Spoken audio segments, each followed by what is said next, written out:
କଥା ବାର୍ତ୍ତାଟି ଦେବା ପାଇଁ ମନ ଭିତରେ ଆମେ ଗୋଟେ ଆଲୋଚନା ପର୍ଯ୍ୟାଲୋଚନା କରୁଛେ। ଗୋଟେ ଇଏ ସମୟରେ ଆମେ ଯେଉଁ ବସିଛେ ୟୁଟ୍ୟୁବ୍ ଚ୍ୟାନେଲ୍ ମାଧ୍ୟମରେ ମୁଁ ମଧ୍ୟ କହୁଛି ବସିପଡ଼। ଇଏ ସମୟଟା ହେଉଛି କ'ଣ ନା ଗୋଧୂଳି ଲଗ୍ନ। ଗୋଧୂଳି ଲଗ୍ନ କାହାକୁ କୁହାଯାଏ ନା ଯେଉଁ ସମୟରେ ଗୋଠରୁ ସବୁ ଗୋରୁମାନେ ଗାଈମାନେ ଫେରୁଥାନ୍ତି, ତାଙ୍କ ପାଦ ବାଜିକିରି ଖୁରା, ଏବେ ତ କଂକ୍ରିଟ୍ ହେଇଗଲା, ଆଗରୁ ମାଟି ଥିଲା, ମୁଁ ଛୋଟବେଳେ ଦେଖିଛି, ସବୁ ଧୂଳି ଗୁଡ଼ାକୁ ଉଡ଼େ। ସେଇ ଯେଉଁ ଗୋମାତାକୁ ଗୋଧୂଳି ଲଗ୍ନ ବୋଲି କୁହାଯାଏ। କାହିଁକି ନା ଯେତେବେଳେ ମାନେ ଗୋମାତା ମାନେ ବିଲରୁ ବାଡ଼ିରୁ ଗ୍ରାମକୁ ଫେରୁଥିବେ, ତାଙ୍କ ଖୁରା ବାଜି ଅସ୍ତ ସମୟରେ ସୂର୍ଯ୍ୟ ଅସ୍ତ ହେଇ ଆସୁଥିବେ, ସେଇ ସମୟରେ ଯେଉଁ ଉପର ଭଳି ସମୟ ଧୂଳି ଗୁଡ଼ିକ ଉଡ଼ୁଥିବ ତାକୁ କୁହାଯାଏ ଗୋଧୂଳି ଲଗ୍ନ। ମାନେ ଗୋମାତା ତାଙ୍କ ଖୁରାରୁ ଉଡ଼ୁଥିବା ଧୂଳି ହେଉଛି ଏତେ ପବିତ୍ର, ବାୟୁମଣ୍ଡଳକୁ କରିଥାଏ, କୌଣସି ଗ୍ରହଙ୍କର ପ୍ରକୋପ ସେ ସମୟରେ ନଥାଏ। ଯାହା ତମେ କରିବ ତାହା ଅମୃତମୟ ଫଳ ଦେଇଥାଏ। ଗୋଧୂଳି ଲଗ୍ନରେ ଆମେ ବସିଛେ, ଏ ଗୋଟେ ଅମୃତ ବା ଜ୍ଞାନ ପାଇବାର ଉପଯୁକ୍ତ ସମୟ। ପ୍ରକୃତରେ ଆମେ ଗୋଟେ ଚିନ୍ତା କରିବା, ଆମେ ଯାହା କରୁଛେ, ମୁଁ ସମସ୍ତଙ୍କୁ ନିବେଦନ କରି କହିବି, ଆପଣମାନେ ଯିଏ ବି ଯେଉଁଠି ଥାଆନ୍ତୁ, ଯାହା କରିବେ ତାହା ଶାସ୍ତ୍ରାନୁମୋଦିତ ହେବା ଦରକାର। ଯିଏ ବି କୁହନ୍ତୁ। କିନ୍ତୁ ଆମର କଳିଯୁଗରେ ମୁକ୍ତିର ବାଟ କ'ଣ, ଉଦ୍ଧାରର ବାଟ କ'ଣ, ମୋକ୍ଷର ବାଟ କ'ଣ? ଶାସ୍ତ୍ର କହୁଛନ୍ତି ସତ୍ୟ ଯୁଗରେ, ଭାଗବତ ଶାସ୍ତ୍ର, ସତ୍ୟ ଯୁଗରେ ଭକ୍ତମାନେ ପ୍ରଭୁଙ୍କୁ ପାଇବାର ମାର୍ଗ ଥିଲା କ'ଣ ନା ଧ୍ୟାନ। ତ୍ରେତୟା ଯୁଗରେ ଭକ୍ତମାନେ ଭଗବାନଙ୍କୁ ପାଇବାର ମାଧ୍ୟମ ଥିଲା କ'ଣ ନା ଯଜ୍ଞ। ଦ୍ୱାପର ଯୁଗରେ ଭଗବାନଙ୍କୁ ପାଇବାର ମାର୍ଗ ଥିଲା କ'ଣ ନା ସେବା। କଳି ଯୁଗରେ ଭଗବାନଙ୍କୁ ପାଇବାର ମାଧ୍ୟମ ହେଉଛି କ'ଣ ନା ନାମ ସଂକୀର୍ତ୍ତନ। ଭଗବାନଙ୍କୁ ପାଇବା ପାଇଁ ନାମ ହେଉଛି କଳି ଯୁଗରେ ଶ୍ରେଷ୍ଠ ବା ସାର। ତେଣୁ ଏ ନାମ ଦ୍ୱାରା କ'ଣ ଅସମ୍ଭବ ସମ୍ଭବ ହେଇଛି। ମୁଁ ଆପଣମାନଙ୍କୁ କହୁଛି, ଯେତେ ଆମେ ବସିଛେ ସମସ୍ତେ ଦେଖନ୍ତୁ, ଇଏ ଯେଉଁ ଛୋଟ ଆଶ୍ରମ ଅଛି, ଇଏ ଆଶ୍ରମର ଅଧିଷ୍ଠିତ ଦେବ ଶନିଦେବ ହେଉଛନ୍ତି, ଗ୍ରହରାଜ ଶନିଦେବ ଅଛନ୍ତି, ଚତୁର୍ଦ୍ଧା ବିଗ୍ରହ ଜଗନ୍ନାଥ ମହାପ୍ରଭୁ ଅଛନ୍ତି। ଏଠି ପ୍ରତ୍ୟେକ ଶନିବାର ଦିନ ସର୍ବନିମ୍ନ 500 ଲୋକମାନଙ୍କ ପାଇଁ ପ୍ରସାଦ ବ୍ୟବସ୍ଥା କରାଯାଉଛି। ଏପର୍ଯ୍ୟନ୍ତ ଆମର 2 ବଖରା ଘର ଅଛି, ଗୋଟେ ଚାଳ ଘର, ଗୋଟେ କୋଠା ଘର। ଏଠି ରୋଷେଇ ଘରଟି ଆପଣମାନେ ଦେଖିବାକୁ ପାଉଛନ୍ତି କି? ରୋଷେଇ ଘର ଦେଖିବାକୁ ପାଉଛନ୍ତି କି? କିନ୍ତୁ ଏଠି ରୋଷେଇ ବ୍ୟବସ୍ଥା ହେଲେ ବର୍ଷା ଏଠି ହୁଏ ନାହିଁ। ଆଜି ପର୍ଯ୍ୟନ୍ତ କେତେବେଳେ ହେବ ତା ଆମେ କହିପାରିବୁ ନାହିଁ। କିନ୍ତୁ ଆଜି ପର୍ଯ୍ୟନ୍ତ ଏଠି ରୋଷେଇ ସମୟରେ କେବେ ବର୍ଷା ବର୍ଷା ହେଉଥିବା କେହି କେବେ ଦେଖି ନାହାନ୍ତି। 8 ବର୍ଷ ହେଲାଣି ଦୀର୍ଘ ଆଜିକି। ରୋଷେଇ ସମୟରେ ବର୍ଷା ହେଇନି, ପ୍ରସାଦ ବେଳେ ବର୍ଷା ହେଇନି, ଅନ୍ୟ ସମୟରେ ବର୍ଷା ହେଇଛି। ତେଣୁ ଇଏ କାହାର ମାହାତ୍ମ୍ୟ ନା ନାମର ମାହାତ୍ମ୍ୟ। ଇଏ ଗଲା ଗୋଟିଏ କଥା। ଆଉ ଗୋଟିଏ ପ୍ରମାଣ ଆପଣଙ୍କୁ ଦେଉଛି। ନାମର ପ୍ରମାଣ କ'ଣ ନା ଶିଶୁ ଅନନ୍ତ ତାଙ୍କ ମାଳିକାରେ ଲେଖିଥିଲେ, କହିଥିଲେ ଭକତ ଶକତ ହୋଇ ବସିଥିବ ବେନି ପାଶେ ଯିବ ଜଳ, ଶ୍ରୀରାମ ତାରକ ବ୍ରହ୍ମ ଏକାକ୍ଷର ଯେଉଁ ଜନ ଜାଣିଥିବ। ଆପଣମାନେ ଦେଖନ୍ତୁ, ଏ ଯେଉଁ ଘରଟି ଅଛି ମାତ୍ର ଶନିଦେବଙ୍କର 5 ଇଞ୍ଚର କାନ୍ଥ। କାହିଁକି ନା ତଳେ ସିଅ ଅଛି, ଖୋଳି ହେଲାନି।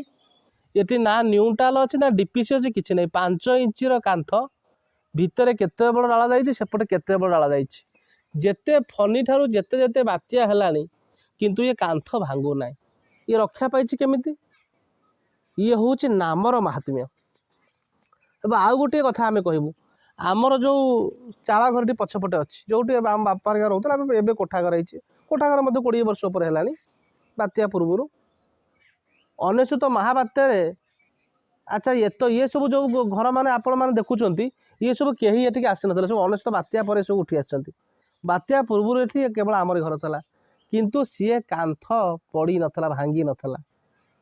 300 କିଲୋମିଟର ପବନ ମାଡ଼ରେ ମାଟି ଇଟା ଏବଂ ମାଟି ପେଚର କାନ୍ଥ ରହିବା ସମ୍ଭବ କି? କିଭଳି ଭାବରେ ସେ ପଡ଼ିଲାନି, ରକ୍ଷା ପାଇଗଲା? ନା ତାର ଉଦାହରଣ ଆପଣମାନଙ୍କୁ ଦେଉଛି। ଆପଣମାନେ ଆଜିକା ଦିନରେ ଯଦି ଆସିପାରିବେ, ଆମ ଗାଁର ଯେଉଁ କୀର୍ତ୍ତନମଣ୍ଡଳୀ ଅଛନ୍ତି, ଗୋଲକ ବିହାରୀ କୀର୍ତ୍ତନମଣ୍ଡଳୀ, ଏବେ ଟିକେ କମିଯାଇଛି। କୀର୍ତ୍ତନବାଲା ଚନ୍ଦ୍ରମଣି ବାବୁ କହୁଥିଲେ ଯେ ବାବା ଆମକୁ ସେତେବେଳେ ଆଦର କରୁଥିଲେ, ଏବେ ଆଉ ଆଦର କରୁନାହାନ୍ତି। କିନ୍ତୁ ମୋର ଜେଜେମା ଯିଏ ଥିଲେ, ବୁଢ଼ୀ ମା, ମୋ ବାପାଙ୍କର ବୋଉ ଯିଏ, ସେ ଟିପ ଦିଆବାଲା, ନା ଦଶକତ ଜାଣିନି, କିନ୍ତୁ ସନ୍ଧ୍ୟାବେଳେ ଡିବି ଆଲୁଅ ତଳେ ଥିଲା, ମୁଁ ବି ଦେଖିଛି। କୀର୍ତ୍ତନବାଲାଙ୍କୁ ଡାକିବ, କୀର୍ତ୍ତନ କରିବ। କାର୍ତ୍ତିକ ମାସରେ ଗୋଟେ ଚତୁର୍ଥ ପ୍ରହରୀ ହେବ, यज्ञ करुला वर्ष को थे सी से समय एवं तार जो से जो मुझे देखिली जो नाम ये गुड़े से नाम प्रभाव से घर मुझे देखिली नामर फल मिली एवं आज जो सारा ओडिशा रु चारि दिगरु भक्त ओडिशा रे कौन जिला कौन ब्लॉक बाकी नहीं जी भक्त आसी एकजुट हो पारुचंती सी से नामर प्रभाव एवं नाम जोटी अच्छी कृष्ण से अच्छी भागवतकार कौन ना कहले कृष्ण मूर्ति भगवान केवल नाम संकीर्तन गोविंद गोविंद गोविंद पदु ब्राह्मण आदि चारि वर्णे तरिबे नाम संकीर्तने गोविंद गोविंद गोविंद नाम अटई महाबल से बले जीर्ण भूमंडल गोविंद गोविंद गोविंद बोलो भक्तवत्सल भगवान की नाम भगवान की आपण माने एठू गले देखिबे वीडियो रे पार्टी करनी एठी सेपटे गोटे कदम गछ एटा कम दिनर एवं देखो सेपटे कदम गछ डाल दुई तीन टा अच्छी ये विराट विराट कदम गछ केमिति उठी ना कदम्ब गछ भितर गोपी मान रुहंती कदम्ब हूँ भगवान प्रतीक जेहेतु ये चैत्र मसरे रास हुए मोर से रासटा एत मन ना किंतु रास से होता बसंत रास ता प्रभाव में कदम्ब गछ एठी मन को मन उठी मन को मन ये उठी साहाड़ा गछ उठी लिंब गछ उठी बांछा बट ये रही ये सबू नामर केवल गोटे प्रभाव बोली मु निजे अनुभव कर सारी एवं ये जिते बड़ बड़ रोगी माने आसंती से माने भल हो जाउछंती किभली भल होउछंती ना आमर ब्रह्मदंड चिकित्सा पूर्व सर्वनिम्न 2 घंटा ये नाम हुए चिकित्सा पूर्व है ना ना तुम कर ब्रह्मदंड चिकित्सा पूर्व नाम करा जाए तेणु नाम हूँ श्रेष्ठ श्रेष्ठ वस्तु रही नाम द्वारा असंभव संभव हो पारे आउ गोटे नामर उपदेश कहबू एठी आमे जेतबेले यज्ञ व्यवस्था करिचु आज पर्यंत केतेबेले किछि अभाव एठी रहेनी केतेबेले गोटे सरी गोटे जिनिस सरला बेलू आउ गोटे जिनिस मन मन पहुँचे ठाकुरंकर कृपारू किभली भाव में पहुँचे केमिति पहुँचे सी सबू हूँ नामर प्रभाव नामर शक्ति नामर अनुभूति नामर अनुभव तेणु आहरी गोटे नामर कथा कहबू प्रथम जितेबाला स्थान में आम रोषे व्यवस्था करूँ आम एमती बस कीर्तन करूँ कंडूरी बुढ़ा जड़े थे आ जाड़ुआ था गोटे किलो चाउल रोषे है प्राय 15 जन लोक खाइले प्रथम जौन ता पूर्व खेचड़ी होता गोटे किलो चाउल सरलानी 15 जन लोक खाइले एवं ये क्षेत्र में आम जेते जेते कथा आम देखुचु सब हूँ नामर महात्म्य स्वरूप ये गला आमर अनुभूति सन्थ महापुरुष का अनुभूति शुणा आमर नाम आज भुवनेश्वर बाइया मठ 9 नंबर फेरिक आसिलु दर्शन करी सेठी अखंड नाम चली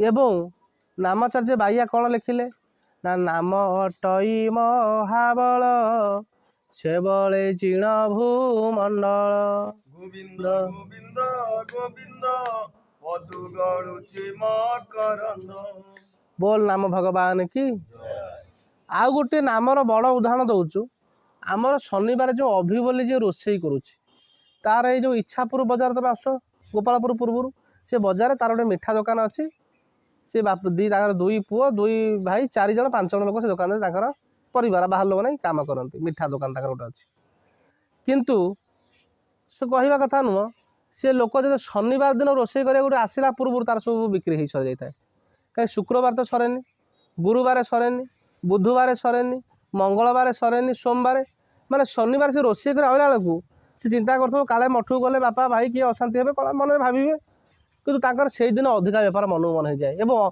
अन्य जो दिन से आश्रम को आसव बेपारटी तार मन मन बढ़िया अधिक परिमाण बेपार तो बेपार कमी नथिबो अभि बोली रोषे कर तार मिठा दुकान अच्छी कौटी इच्छापुर बजार बहुत रोषे अर्डर फर्डर कम करती जलखिया इटिली घुगुनी तरकारी बहुत कथा से सब करती गुड़िया घर लोक तेणु सी हूँ नामर साध्य नामर महात्म्य नामर अनुभूति अनुभव नामर भगवान प्रभाव नाम एभली गोटे जिनिष जे कि आमको अंत समय सी भगवान को प्राप्त करइब देह थिला अवस्था सी आमर कल्याण करि तेणु गोटे कथा मोर तो अनुभूति कौन अच्छी बहुत नामर अनुभूति गोटे कही आज भिडियो कहि आपण मानक मोर निज अनुभूति मु जेतबेले 2010 मसीह